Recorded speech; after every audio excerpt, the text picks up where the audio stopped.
Hey guys, it's Scott, and we are back with another episode of Adventures in the Ink. Joining me as always are my two co hosts. It's Mike. And Matt. So, for today's episode, we are going to be talking about what is probably one of my favorite things about this game, and we are going to be diving straight into the lore. So, we'll start with when you guys are picking up this game, what about it, story-wise, drew you to it?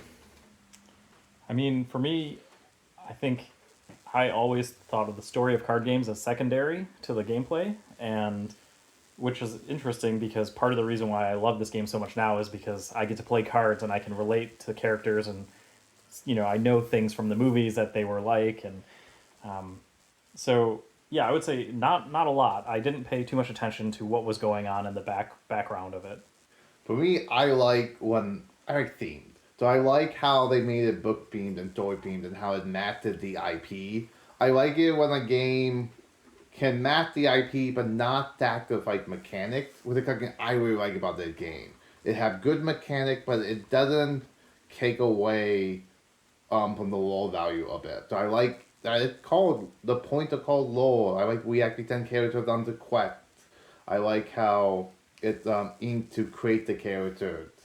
I and like the all resources that they call inkwell. I feel like that fits, and I like it when like that. Okay, so with that being said, well, I'll start with, you guys know me, I'm a Disney freak. That's enough for me to get into this game. But we should, I guess, discuss what exactly is the base lore of the game. A lot of it, when we look, and I'm not even talking about going back to what the storyline is. I'm talking about the game itself. So, what is Dreamborn? What is Floodborn? What is Storyborn? I guess it's just a start-off point of a baseline for this game. And when you hear me say a Storyborn character, what comes to your mind? How would you describe it? Yeah, from what I've seen, and again, I don't pretend to be an expert, but from someone who's played the game and I look at the Storyborn versus Dreamborn versus Floodborn, I would say Storyborn is the characters that seem true to the art that they came from. So if they if it was Peter Pan, the character that's described on the card, both art and mechanics, fit in line with how Peter Pan would act if you met him in that story. Yeah, pretty much. That's pretty much it. Is a Storyborn character is the character literally taken from the movie that they came from and plopped down on a card. Matt, how would you describe Dreamborn?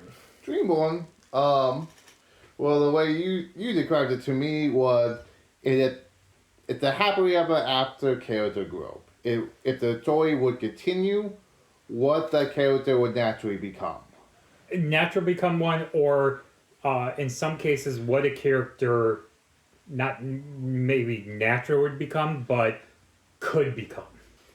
It's something that it's still true to the character, true to the original story. It just takes it to the next step. And then we have the Floodborn, the lovely, lovely Floodborn. These are the characters that are either the complete opposite of what they were in the story, or they've taken a small aspect of that character and expanded on it in a way that is completely different or contrary to what you think it would be. Mm-hmm. So if we were to look at an example, let's say Aladdin, heroic outlaw from the first chapter, he's a Floodborn, right? Yes. So how is that different than his Think of the movie? character. Who was Aladdin in the first movie? Street rat. Street rat. He's a Thief? He's Yeah. a thief. Is he a hero? No. Not at that point. No, he's not. He's A an nobody, orphan. yeah. He's a nobody. He's an orphan. He's someone who's looking out for just himself. That Bloodborne version of him was what happens if he was never that street rat. He was never that orphan. He was never that thief. He was a hero from the very beginning. It also could have been like that. These Floodborn could be from a different story that the same character. So in that story, maybe the fall Cook did win and took over, and then Aladdin becomes like the Robin Hood of that area. Mm-hmm. usually the best characters that they do a Floodborn on is the villains. Mm. I gotta love those villain cards. They do a really good job. Even the Dreamborn versions of the villains. It's almost like Lorcana loves the villains over the heroes. And I'm okay with that. I mean, I feel like villains are the easier to make look cool, but like I feel like Lockdown Death is pretty fun. Yeah. Yeah, I would say the creative space for the villains probably the most because their storyline in all of these movies gets cut short. You know, they had their goal that they wanted to achieve, but they never achieved it. The villains are very, I don't want to say static, but they're very cut and dry. Like, this is the villain. They're trying to take over the world in some way. They need to be stopped. Mm-hmm. That's why the Dreamborn, Floodborn characters, the villains are the nice what ifs.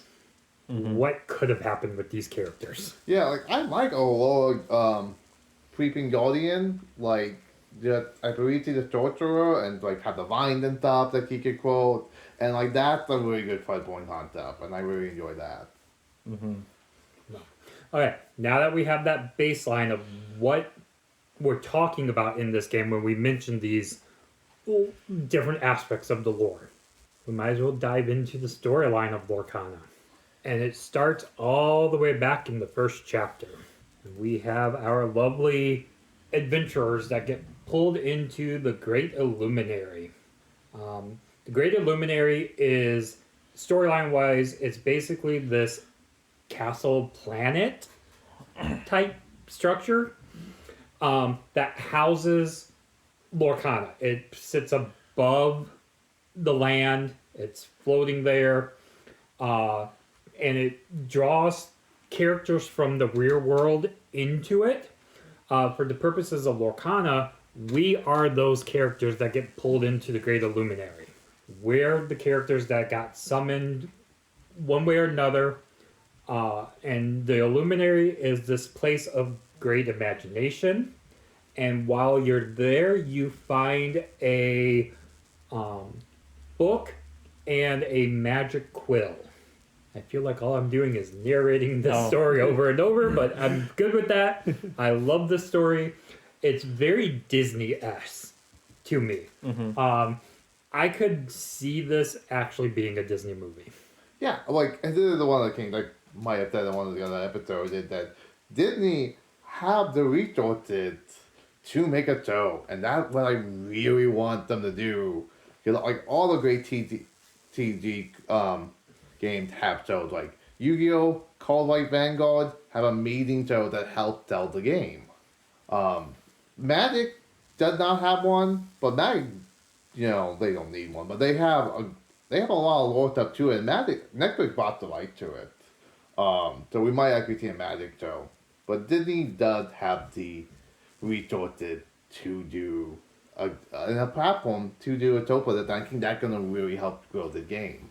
Do you imagine that it would be like, you know, your Saturday morning cartoon themed, or maybe something longer formed, like a 40-minute, 50-minute episodes, more like heavy story driven action?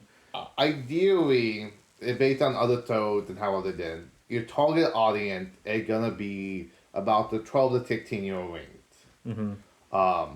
So that's how a lot of the producers go for. But ideally, you want something that like, you want a family friendly enough for a 12-year-old, but you want the storyline good enough that all ages enjoy it. With a lot of cartoons do a good job of, like Phineas and Ferb. And like Gravity Falls. A Gravity Falls level of storytelling would be great. Or cooking a little bit more serious, like Yu-Gi-Oh. Basically, like cooking on Yu-Gi-Oh level would also be really good. But think about like Mulan, or like that a target demographic for that type of storytelling. Mulan got into some dark moments. Yeah. How do you guys feel just with the start of the lore of they made it so we are those characters drawn into the Illuminary? I'd say you know, from my understanding, it fits in line with a lot of other kind of card games where you are the person who's doing the summoning of these things. So in Magic the Gathering, you're kind of like the sorcerer, wizard, or whatever you want to. I don't know what their official term is, but planeswalker maybe, yeah. And so I would say it's on theme. I'm not surprised by it, but I think it is interesting, just because these characters, unlike Magic cards to me, these characters are much bigger than I would imagine an individual card. Like, they have entire movies based off of them. So to think that I'm walking into this universe and I'm summoning a glimmer of Mickey Mouse or something, it seems more intimidating or more like intense. So we'll start there because you just brought up the glimmers. Mm-hmm. So in this game, we are not actually summoning the characters from the movies. We're summoning what they call glimmers, but it's basically the player's interpretation of the character. They use the Inkcaster, which is the magic quill pen, to draw these characters and bring them to life. And those are the Storyborn characters. The Illumineers, the players, are basically drawing the characters from the movies to life. Mm-hmm. Now, how accurate do you have to get? Like, can I just draw like a circle on Mouth here and get Mickey Mouse, or am I sitting there like speed drawing Mickey Mouse? Yeah. I'm gonna say you're speed drawing. It doesn't really go into it. Like, how long does it actually take? Like, battles between two luminaries. Yeah. It's a very slow multi-day process. If you watch the video, it happens within like 2 seconds. So Yeah. The rough outline. Yeah, so the magic quills, what are they called again, Scott? Inkcaster. The Inkcaster. I would say, yeah, from those videos, they look to be, some mystical kind of magical properties to them. So I don't know if they can just take what character you're imagining. Also, it could be cooking, what was it? Food King? I know it's not Food Wars. It's an old show from the early 2000s, but they cooked it, and they did turn into monsters and they fight. But what they did was, once they cooked this, they put it in a recipe card, and then they can use that to summon the monster. So it could be something like that. They could pre-draw the pages.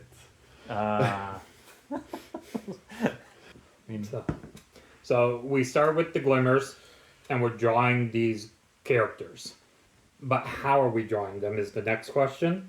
And with the lore, that brings us to the magic ink, which that's all it's called. It's just called the magic ink. Really don't go into any exact. There's just 6 of them. You have amber, amethyst, emerald, ruby, sapphire, and steel.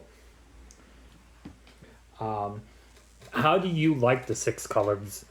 Well, I think for me, and I've heard other people talk about them too, is that it's important that each color has its own distinct identity, kind of its main things that it's good at, that it either is exclusively good at, or maybe other colors or other inks can do, but not to the extent that that color can. So I like that they're themed like that, and I think for me in particular, I get drawn to sapphire because, I don't know, it just seems kind of like logical and magical, which I guess maybe says something about me of what things that I like. But how about you, Matt? I like them. I think so far I've been drawn more to amethyst, bit of ruby, and teal are the colors I find myself most very crafting with. But I enjoy them. I like the themes and stuff for them all. They're all very good things, and we are seeing common themes among them. I like how also like the logos of each one kind of tells the current theme of them.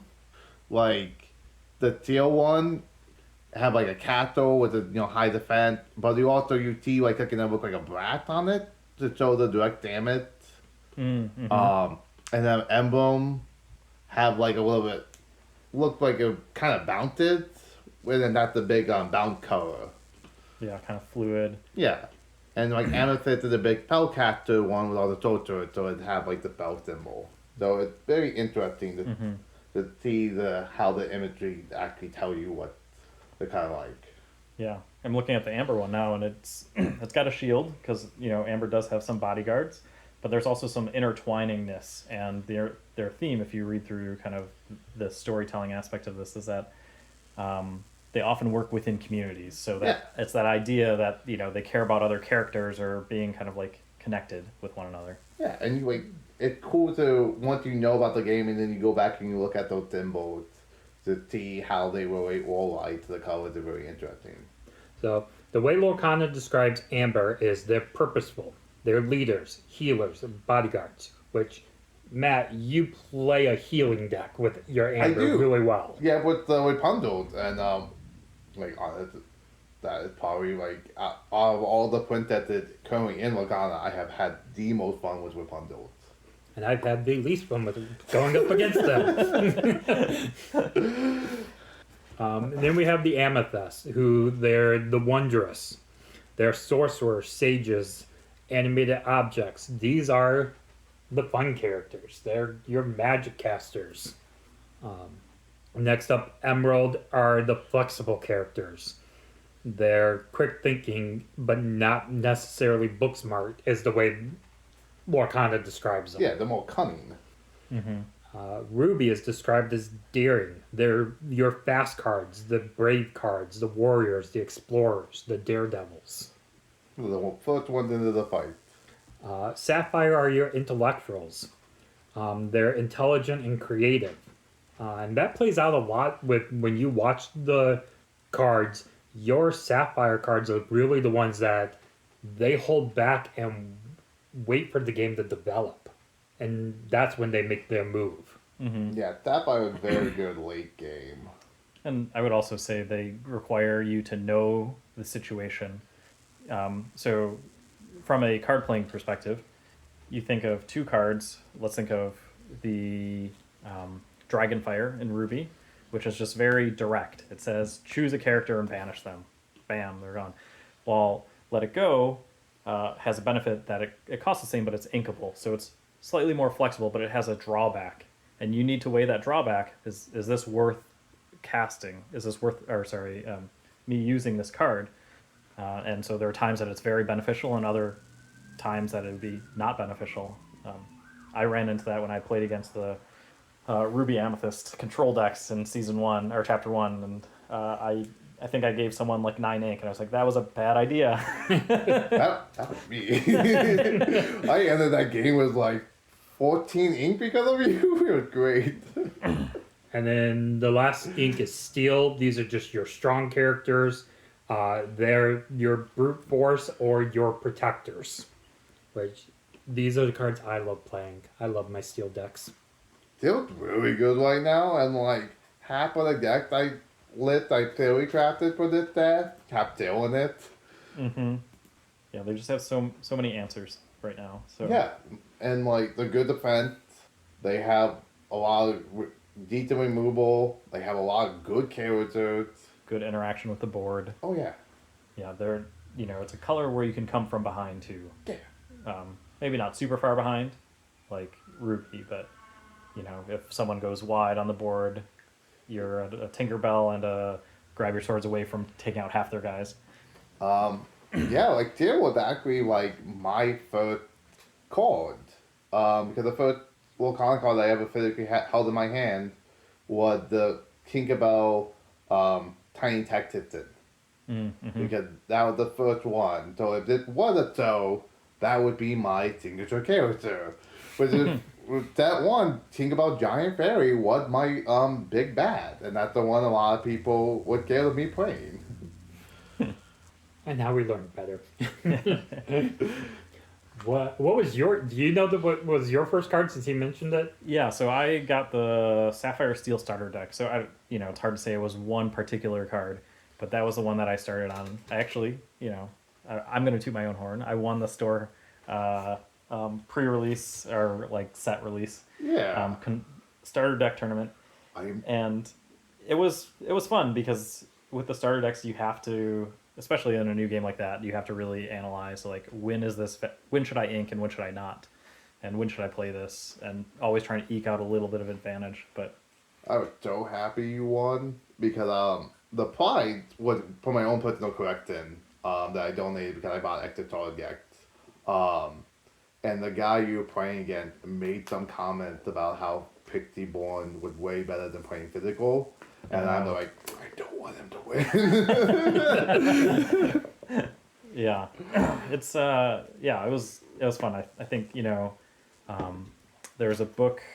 It's called The Alchemist. I don't know if you guys have read it before, but they're always like, beginner's luck is there. It exists in the universe in the universe because it wants to get people hooked into things that they're become passionate about. I believe that. And so I'm glad that I won too, because came back. The very first card that I had in my hand was actually the Gen Con promo of the Mickey Mouse Musketeer. But we're not going to get into that story. That's Oh, that's not good. That's a story we can tell another time. Yeah. that's a whole nother story. And if you were at Gen Con at the release of Lorcana, you know what I'm talking about. We'll save that for the 1 year retrospective episode. Yeah. Exclusive to our Patreon subscribers. We get that one built up.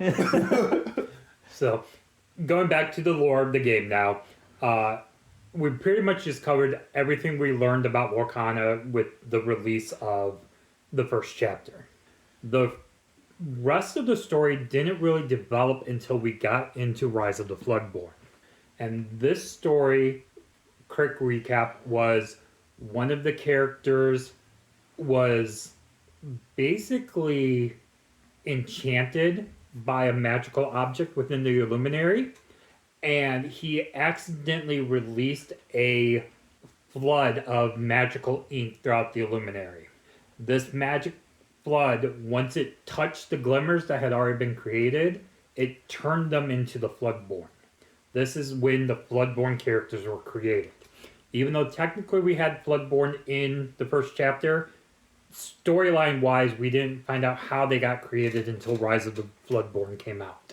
That makes a lot of sense because so far what we've seen in the couple of videos they put out of what characters are around, all the characters we have seen in, I think all or most of the characters we've seen either in the Greater Luminary or in that little show have a Floodborn. So like there was Hercules, there was Tinkerbell, there was Mickey Mouse. Those all three we have cards that show them in the Luminary and in the videos. Up until this point, yes. Once we hit the video of the Into the Inklands, that changes. But that's after the Floodborn. But that's after the Floodborn. Yeah. But yeah, everyone in the first two videos, yes, we saw, along with the creation of the Floodborn at this, the magic ink rushed through the Illuminary, and all of the items that were inside the Illuminary. So things like King Triton's trident from Little Mermaid, Uncle Scrooge's lucky dime from DuckTales, got washed out of the Illuminary and into the land below. So now that we're basically into Rise of the Floodborn, what did you guys see change lore-wise in the game? I feel like we're seeing more in-game lore cards. Like we're seeing more more flavor text referring to stuff going on in the Inkland. More cards that you can tell are from them being in the Inkland, like the new Tinkerbell, the Apollo one. So that's really interesting. So I feel like we're seeing more lore. And the concept of people going into the Inkland to retrieve these artifacts would be great for a TV show. Like, Disney need to make this a TV show. You're obsessed with the idea of a TV show. I need stuff to watch. One of the things that I realized with the second set is that it was the first time that they released a card that was strictly, had no direct ties to a Disney IP. And that was, I mean, I guess you could say Coconuts have a tie to Disney IP, but the card launch, where, kind of has this picture of some, steampunk looking crossbow that's launching a coconut into, it's a very kind of blurry lighted, it's hard to tell if there are pillars in the background or what. But when this card came out, people were like, oh wait, I'm not great at my Disney lore. Where does this come from? And they got answered, it comes from the Lore of Lorcana. So. I love the fact that they're doing that because then that gives them way more options. So like it really showed the life of this game because they have, if they can make their own lore, they can make their own unique card. but they always have the Disney stuff to back up on. So that's gonna give them way more opt-in and more stuff down the line. Because some games, like the One Piece card game, was very popular right now. But I feel like that one, as it goes on, it's gonna start more hitting a wall. Because then you're gonna have like your 1000 loopy. Or like the Dragon Ball Z, where they have an issue where like they have like 20 different Gokus. It just So like where they do like the universe reset and then yeah. It's one of those games where like, but like Pokemon have done a really good job of keep going, even though they still have limited pools and stuff. So, but one thing I really like about Lorcana is that because Disney have a vast library of stuff they can go with, and they're making their own more stuff. They have a lot of options, and I'm very excited for that. Yeah, when you were talking about that, I was like, each one of these stories has kind of like has its own IP, and I imagine, kind of space, and it's like this star out in space, and it occupies a certain area, and has a kind of like a, maybe the planets that orbit around it are, the things that fit within that story. But really, when they create cards like Launch, they're saying, what happens if we pick a point in between these two, in between these two stars or solar systems, and expand what could the lore be if these two universes collided, or these three, or whatever else. And so, just visually thinking about that makes me think like there's just so many ways that they could come up with new and fun cards, even if it's just a mash between two different IPs. And then we'll get into the new lore of Into the Inklands. Basically, this story was the characters banded together. They got with not only themselves, but with the glimmers that they created. And they're traveling out into the Inklands to find all of those magic items that got basically flooded out of the Illuminary. They don't know why they need to find these items. They just know that they're important and they need to go retrieve them. And what I found interesting so far is some of those items aren't even in the game yet.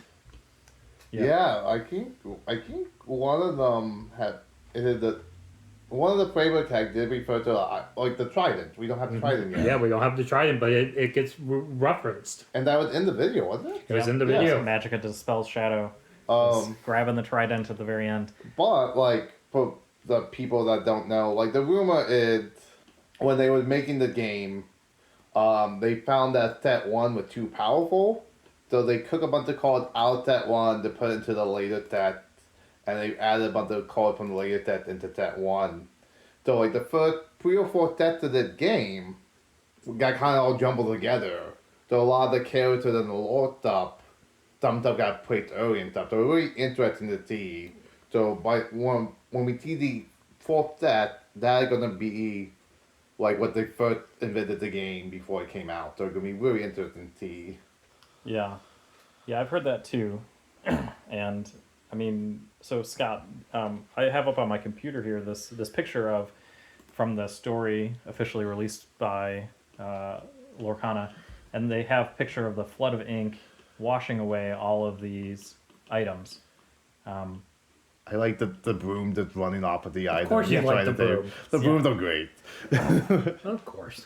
But what's interesting is that there are, prominently displayed in the front are items that currently exist in the game. So you see Maui's hook, you see is this Aladdin sword? I don't know what it's called in the game. The scimitar. Yep. And then you see the Heart of Tefiti, you see the poisoned apple, but then you see, almost the second biggest object in the picture is Cinderella's glass slipper, which doesn't exist in this, and up towards the top you see the scarab from Aladdin that helps open up the Cave of Wonders.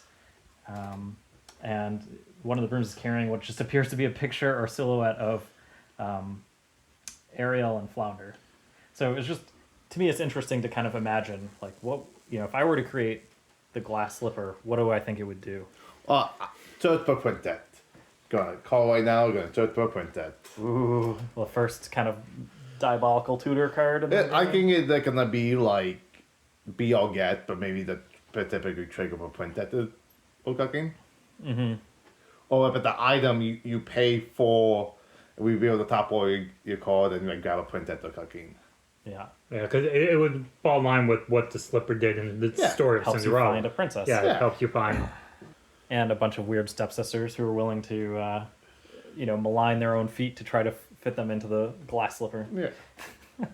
Another thing I don't think you talked about, but like apparently there used to be a bunch of luminaries and they all disappeared. I read them one of the earlier world, and then so the people coming into the character are like the next batch who don't know what happened to the first luminaries.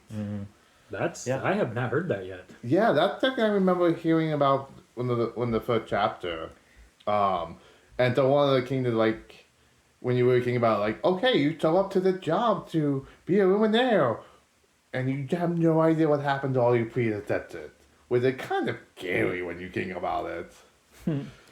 And that was one of the big theories. Like, did the Floodborn take out the other luminaires? That was a big speculation when before the first chapter came out, when we had a little bit of lore stuff. That would be interesting to see, because I know officially that's not the story.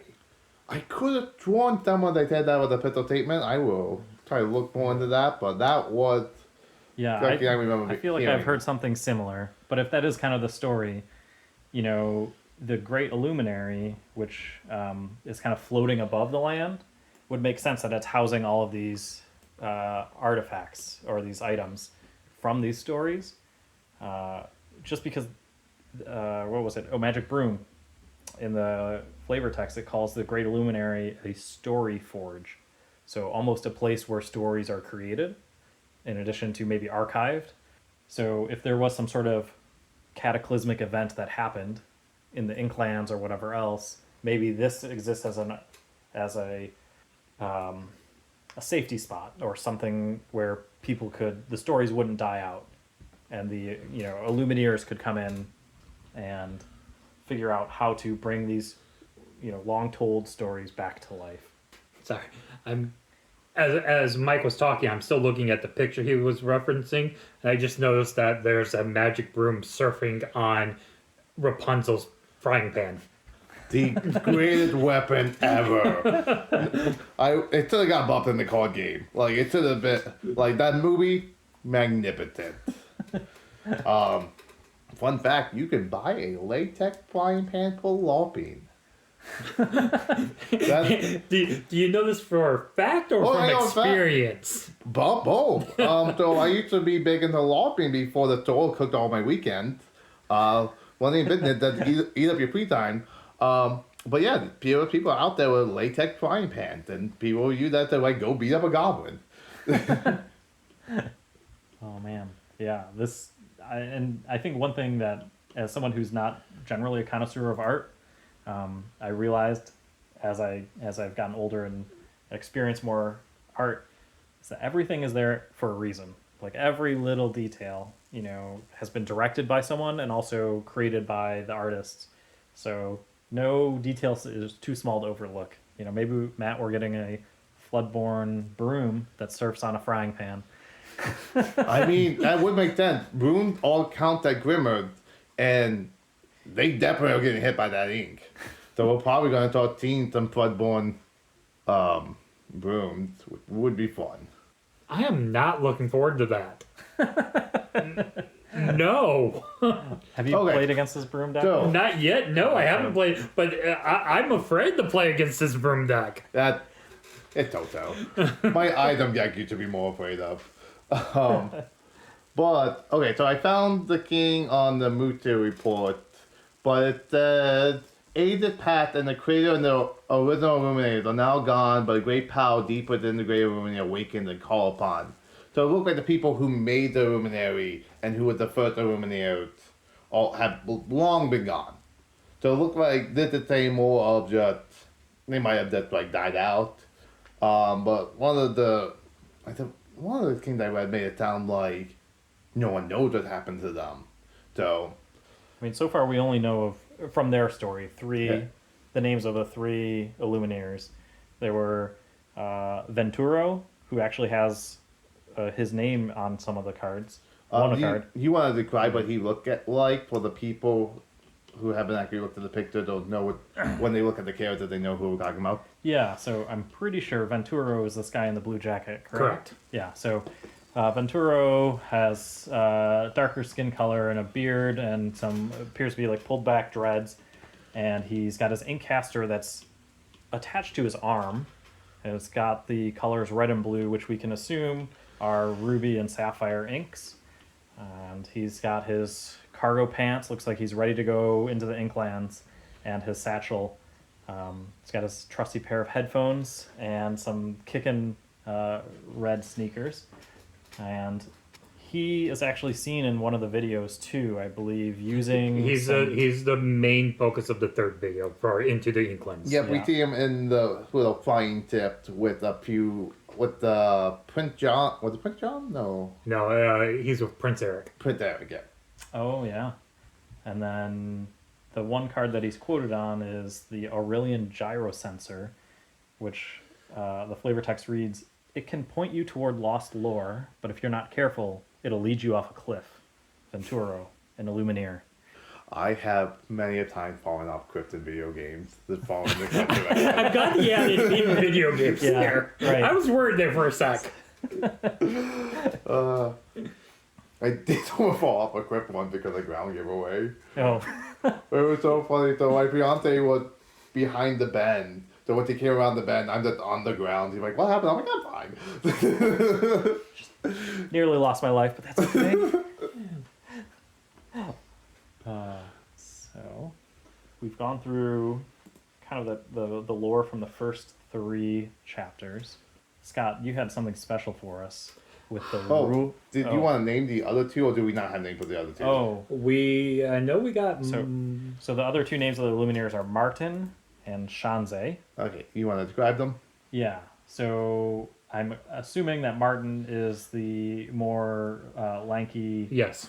character who's wearing green. He's got like a green vest and a yellow shirt on, black pants ripped at the knees, and some green sneakers with yellow laces. And he's got a green beanie on. And he also, his Inkcaster's strapped kind of like, or wrapped on his back. Looks more like a traditional staff, maybe. It's actually a guitar. Oh, guitar, right. Okay, yeah, that's right. That was in one of the videos. And the 2 colors that he has are inks would be amber and emerald. So he's the one in the video for Rise of the Floodborn that he's the one that got enchanted and accidentally released all of the ink that created the Floodborn. And also for the listeners who have not watched it, all these videos are available for free on the Lorcana YouTube channel and on their website. And then the last person is Shanze, and she's wearing a purple skirt, some black like leggings or knee highs with black boots, kind of combat boots, and a moon necklace that's also purple. So her entire theme is very like purple, dark, and also steel or gray. She's got purple like tips for her short hair, and is wearing a choker. And she was also featured in one of the videos. She's She the was the first one. first one. First video. She was the introduction to the world of Lorcana. And, you know, if anything, when I watched that video, I was like, don't step into that circle. Don't step in that circle. Because there was this giant, like, you know, illuminated circle that had the picture of a piece or of a lore on it. And if I ever saw something like that on the ground, I'm like noping right out of there as soon as I can. So what we're hearing is if Lorcana would happen in real life, Mike would never become an Illumineer. And that's the thing, like running D&D games and being a D&D player. Sometimes you recognize, like, this is not a safe situation, but safe doesn't tell stories. And sometimes, like your reference to D&D, not being not safe actually leads to greater rewards. Yeah. Also leads to greater danger, but who cares? No risk, no reward. So that is the lore of Lorcana. And then we'll do something a little fun here that I'm finding interesting, that something the cards have been slowly revealing over the set so far. Some of the cards, the flavor text, have been giving us the rules of villainy. And again, go back to my earlier statement, I love the villains. And so learning these rules that they are living by or supposedly living by have been fun. Most of these did come from the second set, but it's fun. We know there are at least 13 rules based on the cards, but only 6 of them have been revealed so far. So the first one we got is from Ursula. And if you're going to be evil, you've got to have style. I think all the villains that I've seen from Disney movies have a lot of style. Only one does not. And who do you say is that? Oh, the hunter from Bambi? The one that took Bambi's mom? Hey, Hunter Chic is a thing, okay? No. It is. What? I think, and I have to go back and double check this statement, but I think even to this day, he is the only one that has actually killed someone. No, because Cold kind of killed someone. Scar and Mufasa. Oh yeah, Scar did kill Mufasa. You could ask, I mean, so what Ursula did to all those cursed merfolk, is that considered killing them? Because they came back at the end of the movie. They all got turned back into mermaids. I mean, what? Who was the villain in Mulan? Was that Genghis Khan or that the? And which one? Mulan. And Mulan? Yeah, Genghis Khan. But they never showed him killing anyone in the movie. Actually, no, they did. They did. They didn't physically show him killing. They showed the aftermath of the killing. Yeah. So I think physically seeing someone kill would be Bambi and Scar. Yeah, I'd have to re-go down the list because at this point there's a lot of movies. There's a lot of movies to go through to figure that out. So, okay, next up is coming from the Queen of Hearts. We have do whatever it takes to get ahead. And what number is that? That is number 4 in the Rules of Villainy. I love how people were commenting that I was reading about this, that in this case is talking about just getting ahead of your competition, but with it being the Queen of Hearts, they're like, it should have been physically getting ahead. Oh no, there's 2 interpretations there. I love it when they do stuff like references like that. I live for in media. Next up is rule number 6. This comes from Shere Khan. Keep your mind sharp and your claws sharper. So, going with the tiger theme. Yeah. I'd also say most of the villains are sharp in some ways. Like, they're like, how did you come up with this crazy plan? But then also very dumb in other ways. Well, although, a good number of them do have claws. Yeah, a lot of them do have claws. Yeah. Next up is rule number 9. This is from Maleficent. When all else fails, turn into a dragon. It's a good plan. Like, even without a villain. Yeah. Still a good fallback. I like the one comment I read on this quote was, they wish this was the last rule of the villainy. It would make sense to have that the last one. But it is what it is. But yeah, turning into a dragon is always a great plan. Next we have rule number 12, and this comes from Lady Tremaine. If you don't have a throne, take one. Which I think is the plan of most of the villains. Yeah. It sounds very Game of Thronesy. Lady Tremaine, that's Cinderella, right? That's the evil stepmother in Cinderella. Okay. They're trying to marry her kid into the throne. Yeah. She also married into Cinderella's dad's wealth. Yep.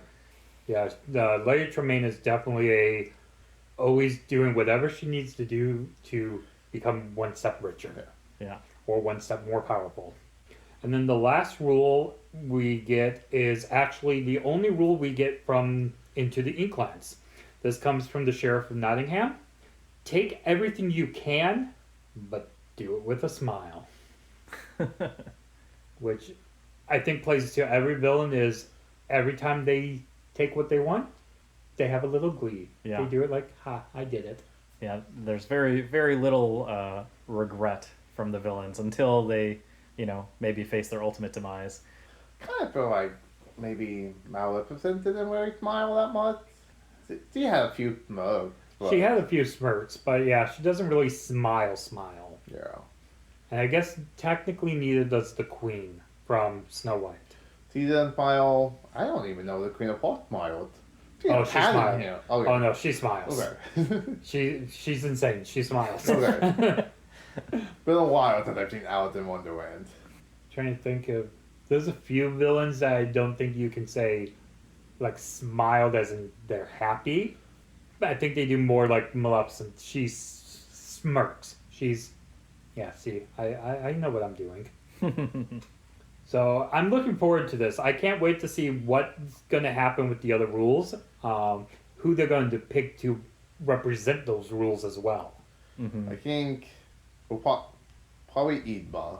Idma probably will get one. But we've seen her a lot that it's a popular one. We also haven't seen Cat Idma yet, so I feel like we're going to see that card. What villains are you excited to see come down the line? I really feel like Cat Idma. That's a no joke either. I like her cat form, and I feel like that's like gonna be a fun thing to see. I think the internet would break if they actually made the hunter that killed Bambi's mom.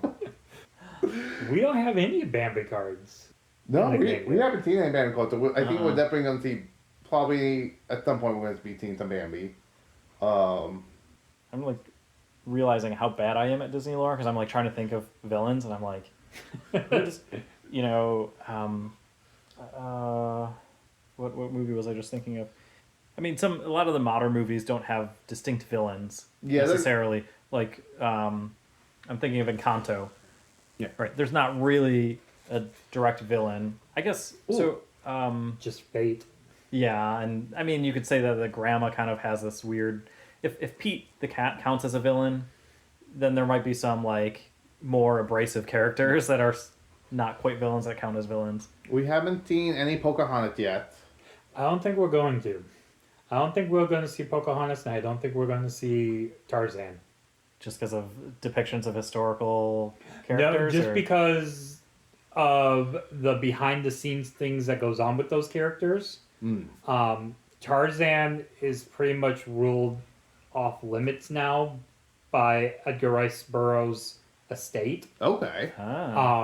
They allowed Disney to make the movie, but it's why you never see any references to Tarzan anymore. But they made at least 3 movies and maybe a TV show. They made 2 movies and a TV show, Maybe that's why they can't do it anymore. and that was the extent of their contract with that character. Outside of that, that's why you don't see Tarzan in anything. You don't ever see any promotional stuff with Tarzan in it. That's fair. And Pocahontas, I think, is just like you said. There's issues with that movie historically, and I think it's one of the reasons why they step away from that character. Okay. So in Zootopia, which we do have IP for in this game already, who would you consider the villain? Oh, in the that? thief. So it's the yeah, The but like thief drugging people. right, yeah. Okay, again. I'm pretty cut and dry now. Like, they went to jail, Mike. Criminal go to jail. You know, she had a very good reason. She was trying to promote. She was following the rules of villainy. She was just literally following the rules. But I think you're right. Encanto and Coco, I really don't see as having villains. You could do the Remember Me. The what's his name? I think most people that assume that grandmother was a villain in Encanto? Yeah. She wasn't really a villain, though. She was just trying to preserve the status quo. I'm gonna be honest, I have not seen that one yet. Ah. It's on my to-watch list. Yeah, she does. The grandma in that really doesn't do anything bad. She's just, this is how life has always been. This is how life should be. And also leans heavily into that shame honor culture, and the one of her granddaughters who doesn't get the magical powers is bringing shame to the family. But to answer your question, we always seen Big Pete or Pete, but he's also in the Musketeer movie as a Musketeer. So I would kind of like to see him get brought into the game as a Musketeer, because I like I like tribal stuff, so I always want to see more tribal cards, and I want to see the Musketeer get banded upon more. Because we haven't gotten any more than the first 3. I want to see some of the older stuff. Like, I would love to see the Black Cauldron. Yeah.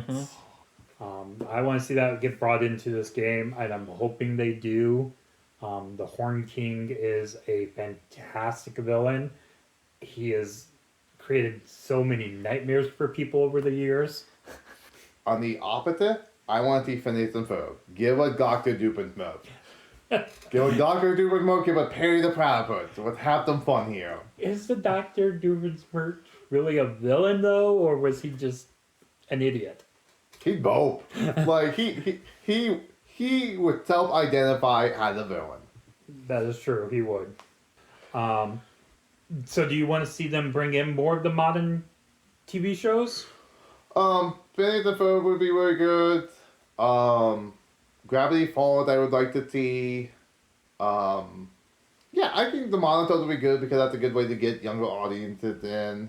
I think good marketing and we want that game to grow. So we want, and we like this game, specifically you like the game because this is your childhood. So if we want the game to grow, we also have to make sure that it's the childhood of the next generation. I would love to, speaking of childhood, I would love to see more of my childhood cartoon shows. I want to see the Gummy Bears. I want to see Darkwing Duck. Oh my, I'm surprised Darkwing Duck is not already in this game.